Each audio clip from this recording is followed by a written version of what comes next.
ವಾರ್ಷಿಕ ಮಹೋತ್ಸವವು ಜನವರಿ ತಿಂಗಳ 14 ಮತ್ತು 15ನೇ ತಾರೀಕಿನಂದು ನಾವು ಆಚರಣೆಯನ್ನ ಮಾಡ್ತೇವೆ. ಇದು ಬಿಕರ್ನಕಟ್ಟೆಯಲ್ಲಿ ಜೊತೆಗೆ ಮಂಗಳೂರು ಧರ್ಮ ಪ್ರಾಂತ್ಯದಲ್ಲಿ ನಡೆಯುವಂತಹ ಒಂದು ದೊಡ್ಡ ಮಹೋತ್ಸವ ಹಾಗೂ ಲಕ್ಷಾದಿ ಜನರು ಈ ಮಹೋತ್ಸವದಲ್ಲಿ ಪಾಲ್ಗೊಳ್ಳುತ್ತಾರೆ. ಈ ಮಹೋತ್ಸವದ ಒಂದು ಅಧಿಕೃತ ಉದ್ಘಾಟನೆ ಜನವರಿ ತಿಂಗಳ 4ರಂದು ನಡೆಯುತ್ತದೆ. ಅಂದು ನಾವು ಹೊರೆಕಾಣಿಕೆಯನ್ನ ಏರ್ಪಡಿಸಿದ್ದೇವೆ.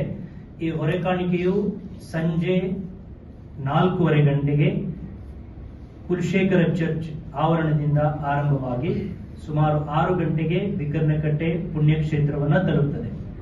ಅಲ್ಲಿ ತಲುಪಿದ ನಂತರ ಒಂದು ಸಣ್ಣ ಧಾರ್ಮಿಕ ಸರ್ವಧರ್ಮ ಸಮನ್ವಯ ಒಂದು ಪ್ರಾರ್ಥನಾ ಕೂಟವನ್ನು ಏರ್ಪಡಿಸಿದ್ದೇವೆ. ಆ ನಂತರ ಧ್ವಜಾರೋಹಣವನ್ನ ಮಾಡಿ ಈ ಮಹೋತ್ಸವಕ್ಕೆ ಅಧಿಕೃತ ಚಾಲನೆಯನ್ನ ನಾವು ನೀಡಲಿದ್ದೇವೆ. ಆ ನಂತರ 9 ದಿನಗಳು ಅಲ್ಲಿ ನೊವೆನ ಪ್ರಾರ್ಥನೆಗಳು ನಡೆಯುತ್ತವೆ.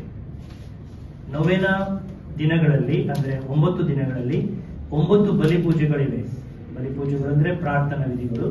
ಬೆಳಿಗ್ಗೆ 6 ಗಂಟೆಗೆ, 7:15 ಗಂಟೆಗೆ, 9 ಗಂಟೆಗೆ, 10:15 ಗಂಟೆಗೆ, 1 ಗಂಟೆಗೆ ಇದೆಲ್ಲ ಪ್ರಾರ್ಥನಾ ವಿಧಿಗಳು ಕೊಂಕಣಿಯಲ್ಲಿ ನೆರವೇರುತ್ತವೆ.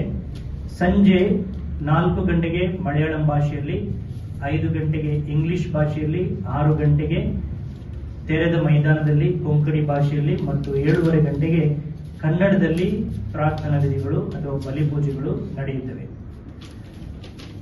ಈ